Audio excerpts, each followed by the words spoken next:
This is the 10th anniversary report of the assisted migration of 10 potted seedlings of the Florida Torreya to protected forest habitat at Lake Junaluska in western North Carolina.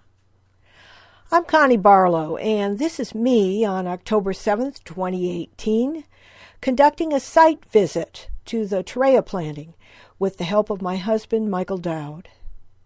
This is a project of our citizen group, Torreya Guardians, and this particular video is episode 29. What have we learned about the habitat preferences, growth forms, and adaptability of Torreya taxifolia over these 10 years? To begin, we've learned how extremely vulnerable these plantings are to root-eating rodents, but only at this particular site, not at almost all of our other plantings. Later, you'll hear me offer a possible explanation for that vulnerability. But by far the most important learning here is that Torreya, being a subcanopy evergreen tree, is capable of adapting its growth form depending on the availability of sunlight. This genus takes on a horizontal and slow growth form if it's in a very shady condition. It takes on a vertical, much more rapid growth form if it has access to lots of sun, at least in its early years. Let's get started.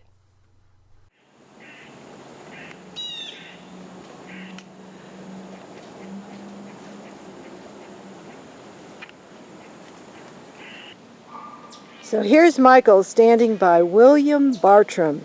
All of these planted in end of July 2008 from potted seedlings from woodlanders. And this one has a basil.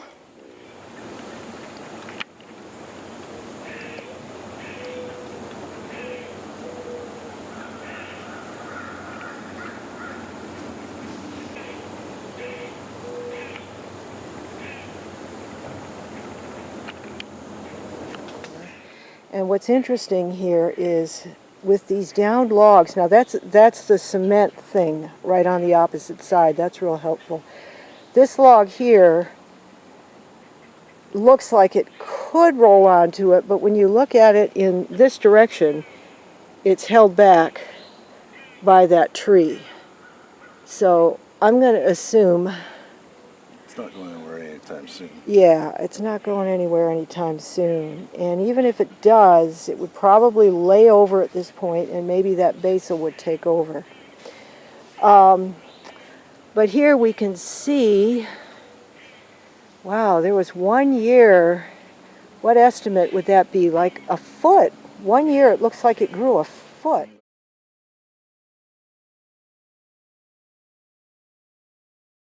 Yeah, 10 inches at least. Yeah, and then put your fingers by, this year, what is that, maybe 4 inches that it went up? Yeah, 3.5, 4.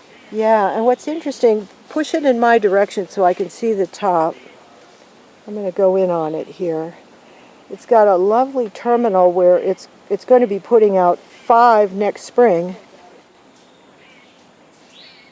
And then at the top, I'm just going to go down here in the top, each of these branches coming out would have put on a triplet this year. Another triplet up here, another triplet there, triplet there, triplet here.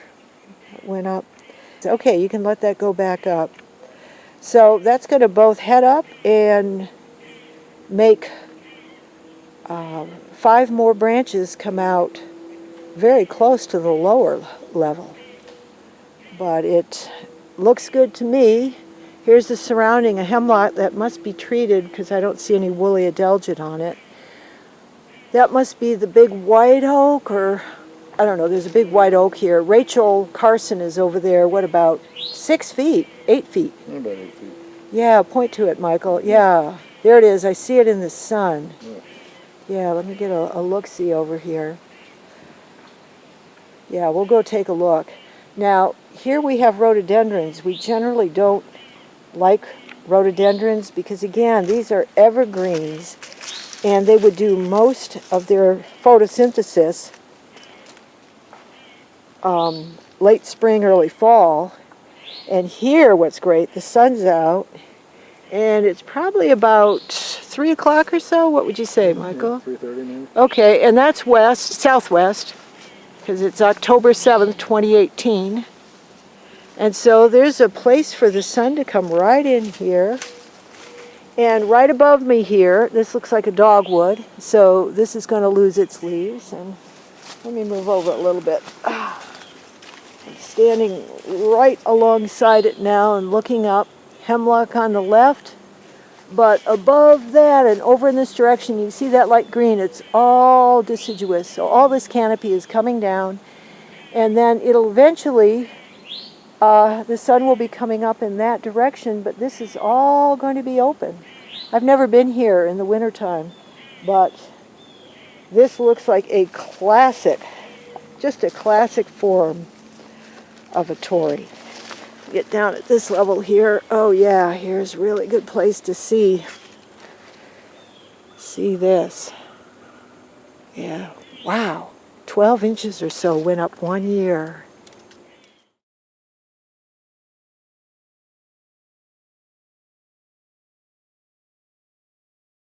This is what it sent up last year, and then already it's put out the growth for this top area. Those are still very tender, so again, this is mid-May, so they came out new this year. 1, 2, 3, 4, 5. So this stem tends to make 5. I do see right in the center there, see, it's going to send up another terminal. All right, turning from William Bartram Torrey, 10 years here, around to what we knew last time we were filming. A rodent had eaten most of it away, and it was still green, but it was lying entirely on its side. What do you see there, Michael? Well, nothing alive than an old Florida Torreya sign and an orange flag that there's no living Torreya. Yep, that would be Aldo Leopold, and the rodent got that one too.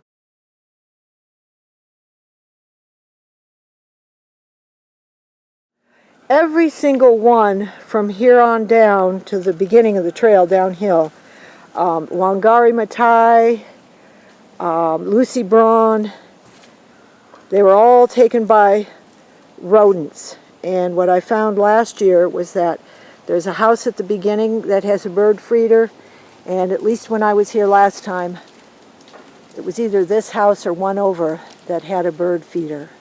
And so the hypothesis that I had at the time was people are here only seasonally. They fill the bird feeders with seed. The seed falls. Mice population grows. And then suddenly the feeders are no longer stocked. The people are gone. And the mice are going, oh no, what do we do? And they eat the roots.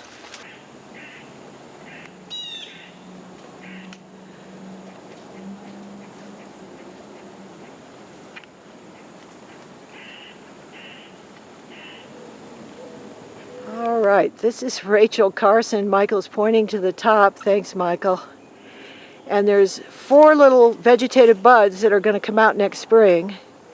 And it looks like it's about 4 inches tall. It went up this year, and next year probably won't go up again. It'll just put out the 4 branchlets. And then beneath that, looks like maybe 2 years before that, there's just a small one that went out. It's brown now. You see that right in the center? Yeah, that goes up into that. But what it looks like it was doing was putting out 5 from that point below it. Yeah, 5 there. And just really getting on the photosynthetic, reaching out horizontally, which is exactly what this does as a subcanopy level plant. All right, I'm kneeling on the ground here downhill, and you can see the sun, 3 o'clock or so, southwest coming in. And here's the main stem. Look at all that. Look at all that leaf structure up there, reaching out for the sun. And behind it is a really incredible basil going straight up. If this little Torrey actually has both of those living, it'll end up being a double stem as it matures. Let's go look at that basil. In fact, there's another one alongside it too. Okay, here's another view looking down on it, and Michael's finger is pointing to the outermost branch, and that's the only one that has a triplet vegetative bud at the tip. So that means that it's going to put out a triplet. It's moving in that direction. You can see the one right in front, singlet. Some have none reaching out, and the only doublet I found was right at the top area there, so that makes sense. So it looks to me here, you can see, Michael, put your finger on the terminal that's coming out from the top. Where? Oh. Yeah. So it looks to me it's going to put out, what did we say, 4 little leaflets coming out, 5? And then I bet it's going to go up again. Because these leaflets, look how healthy they are. They can last easily 7 years, and that means photosynthesizing for 7 years. This is more than evergreen. This is like ancient evergreen. This is like never give up. So cruising down, here you can see the old, at some point the branches just lose all their leaflets. But right here is what Michael was remarking on when we got here. Look at this basil, straight up. Straight up. And actually, it turns out there's 2 basils. 2 basils? Okay, I'll get another view of it. Before I go up and show the basils, I just uncovered some leaves here and show. Here is the wire cage that is protecting the lower stem from rodents. But again, what happened to the other ones is that the rodents got under the ground and were eating the roots below, not the bark of the stem above ground. So at some point that's going to have to be removed, but it's got quite a few years before it's going to be pressing up against those edges. Okay, so here's the 2 basils coming up, and what I counted on the main one were 6 triplets that are coming out from the ends of the branches. Several doublets as well, but it's obviously going to be putting its energy into that. But what's really interesting is how it layers itself. The 2 basils work together to really put their branches into good spots to cover the territory. And here's the top. 1, 2, 3, 4, 5 came out. And I'll take another look at the center. I don't know if I can go in on it here. You see that got stalled out for, didn't do anything this year going up. It would have done that the year before. And it put all its energy into putting these stretching out from the top. This is exactly what Torreys are capable of. They just grow slowly. If they're, doing sub-canopy, they cannot rush forth ahead of anybody. So they just take advantage of whatever the situation is, and it's possible with all these logs that have gone down and the sun coming in now, that it decided that this basil is really the place to count on for sun, and in this direction, this is where it would get the eastern sun. Right by a rhodie, the rhodie would be covering the south side, but look, it's a really open rhodie. I'm not too concerned, even though the rhodie is evergreen and that's south there, I'm not too concerned about this not getting sun. It's certainly the leaf structure looks like it's quite happy where it is. All right, Rachel Carson, may the forest be with you. So this is Hazel Delcourt, 10 years after she was planted, her first week in October 2018. She was 7 foot tall. Yeah, because you're what, 6 foot? I'm Yeah, 6 foot. So it's about 7 foot tall, and I saw that there were, out of the top area there, see that very, very top, there were 3 terminal buds that are going to come out next spring. And so it has 3 or 4 branches, and you can see really it went fast up there. So there's totally green up there, and then it's another year, and some of these would have been like you shoot up 1 year there, and then the next year all you're doing is putting out the branchlets from the top. So you're skipping a year in terms of putting up. You see how thicker that one is, and then moving down to there. And now we're starting to get into any green that you see here was not there originally. It's just that doesn't send out new branchlets anymore, just the little tiny ones, just picking up wherever you've got some capability for photosynthesis. It'll keep putting out sometimes single leaves or sometimes little branchlets here. Hazel Delcourt looks really healthy here.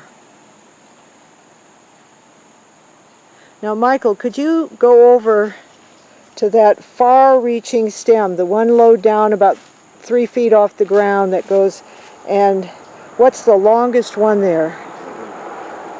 Right to there, okay. What I've noticed is not at that level, but at the higher levels, there's quite a few triplets that are coming out. The branchlets are all triplets that you see coming out, and then the center one of this year's triplets, only the center one has another triplet on it. So still sending out, and even though this is north over on this side of it here, look at good branches, very symmetrical. Big one still coming out, low down. And let's go take a look at the basils. There's just one basal, the one on the left. The one on the right is actually coming out from a stem area, maybe 3 feet off the ground. So technically it's not a basal, but it could serve that root if it needed to. This basal on the left, unfortunately, is coming out from a square of the wire that's on the first tier. I couldn't remove it, but the tree can grow more basils if it needs it, and frankly it's very useful having that wire in there to prevent rodents eating the bark. We'll have quite a few more years before that wire needs to be expanded or removed. Michael, could you walk over to Henry David Thoreau, somewhere in there? Let's see where Henry David Thoreau is. Oh, okay. Put your hand up at the very top. Okay, so that's about 7 foot also as well. 6'8", 6'10", maybe a little bit smaller, not much. Than hazel is, and that is the white pine that was really small when it was put in. And look at it's an early successional species. It grows really fast, has to go for the sun, but that's only knocking out eastern sunlight, because it's evergreen, just like the Torreya is evergreen. But both of these Torreyas will get late morning sun, noonday sun. This is looking due south. Look at this. This is entirely deciduous canopy above us. Off to this side for deciduous. And then it's about 5 o'clock now, and the sun is there. You can see the kind of star in the center where the sun is peeking through the deciduous. But those will all be gone. And there's a little holly there, that dark green, but that won't be getting in the way. So there'll be a lot of sun coming in, and these leaves look really healthy here, even the ones lower down. And we'll be photosynthesizing. I see absolutely no problem for both of these trees. I've looked at Henry David Thoreau. We'll get another look too.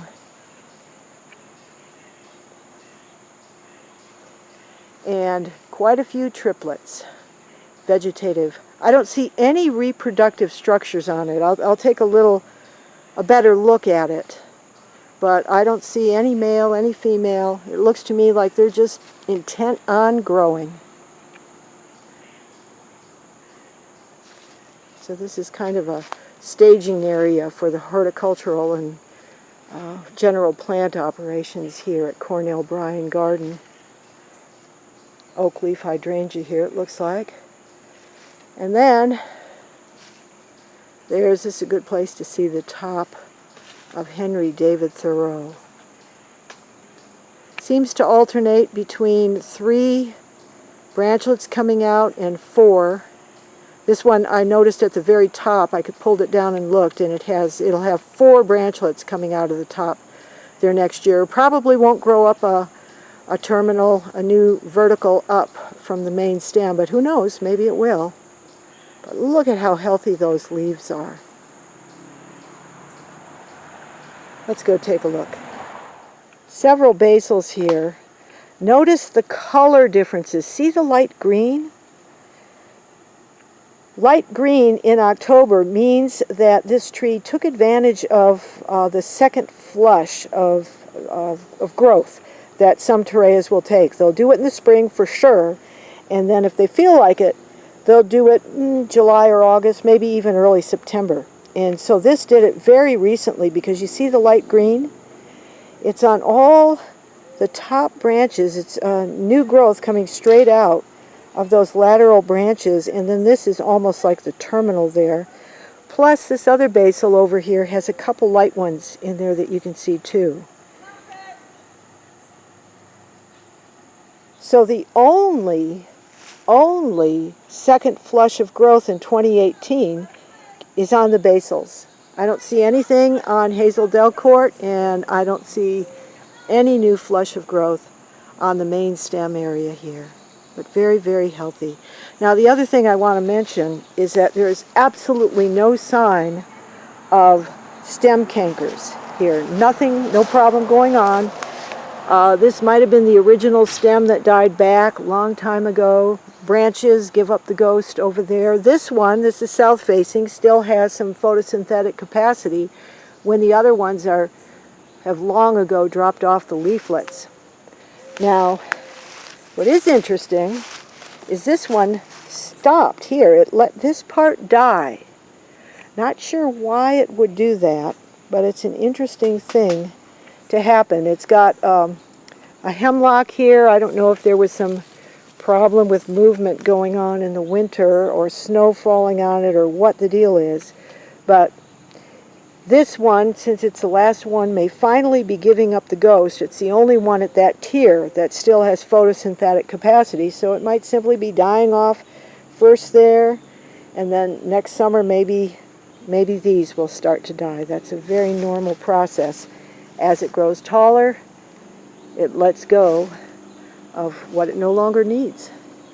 And here's the outstretched. This one looks like the max outstretched on this side. Maybe 3.5 feet or so. Again, no reproductive structures. I'll look a little bit more, but I haven't seen any. So Michael estimated about 6 foot 8 inches tall, and comparing them to the other two, comparing this Henry David Thoreau and Hazel Delcourt to what we had off at the main side of the pathway down that section. William Bartram and Rachel Carson, the only two remaining that were not killed by rodents eating the roots, the only two left, are so much smaller, and yet they were the same size in the pots when we planted them, July 31st, 2008. So it's all a question of location, location, location. And the Tories will take on different structures based on what their opportunities are. So these got a real good vertical start because Lee Barnes, who sited all of these plants here, had the wisdom to not just put it in an old growth subcanopy position.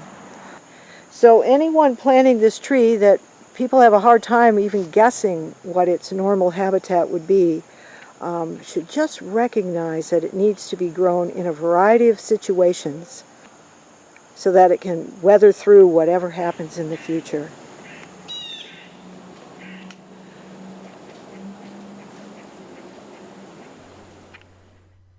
For more documentation and future reports, visit the Lake Junaluska webpage on the Torreya Guardian's website. Begin by clicking on the North Carolina link. There you will see all the results and the same key photos as those that appear in the video number 29 of the Torreya Guardian's video series here. There you'll find a summary of the challenges that we faced at the Lake Junaluska site. First is that the potted seedlings that we planted in 2008 were very definitely root-bound and crowded, and that can definitely interfere with the ability to adapt to the planting environment.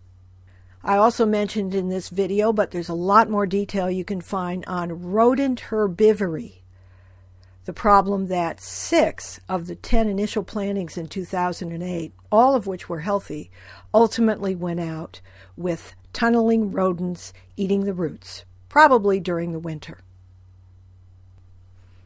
And finally, a third challenge, as mentioned in this video, is rhododendron encroachment. It doesn't seem to be adversely affecting the plants now, and the only plants are the 2 horizontal ones, Rachel Carson and William Bartram, but it may in the future. You will also find more details on 5 specific learnings derived from this particular site as of 2018. One is overall on assisted migration and that this is a disease-free site. Second one is on adaptive growth forms. I'll get back to that in a moment. Third, root-eating rodents. Fourth, competitive exclusion by rhododendrons. And 5, rewilding constraints.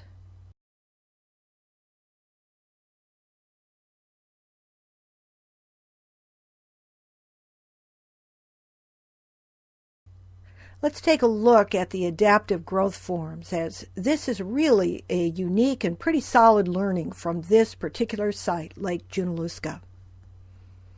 Adaptive growth forms.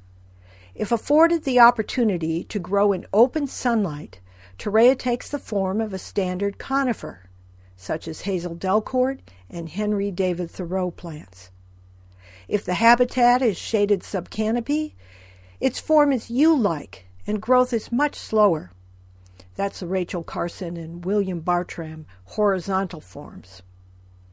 Because Torreya genus is not a pioneer seer taxon, only human intervention in cutting back overgrowth shade can maximize Torreya's growth potential and induce an upright form, as well as early seed production.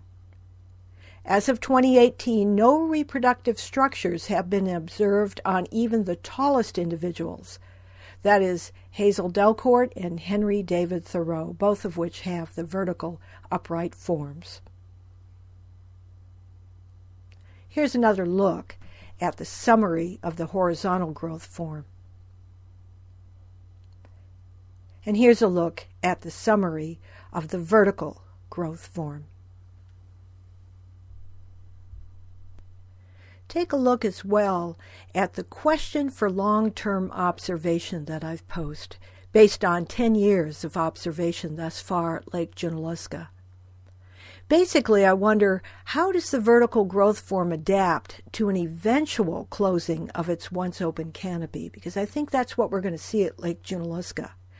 And you'll see that I offer a hypothesis, Connie's hypothesis, that as of 2018, my hypothesis is that we shall see Hazel and Henry dedicate one or more of their lower branches on their south-facing side and emerging no more than 3 feet above ground on the main stem to rapid horizontal growth. And I post 3 photos there from different sites, mature groves, where I photographed this sort of ground-lying branch form. At the top, it's the Biltmore Gardens in North Carolina.